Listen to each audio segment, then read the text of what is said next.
Now, for all the e-readers out there who love reading a lot of articles or ebooks on their electronic devices, it's very important to be mindful about when you are with somebody else in a social situation.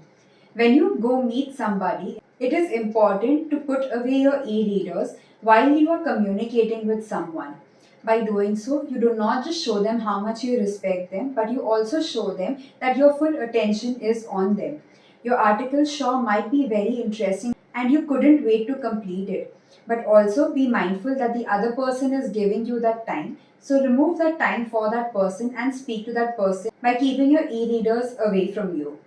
This will really help you stay present in the conversation and stay away from the distractions caused by your electronic devices. In conclusion, I would like to say that practicing the proper reading etiquette enhances the experience not just for you but also for all the others around you. Mindfulness of surroundings and consideration for others enhances your reading experience even further, thus leading to a positive reading environment.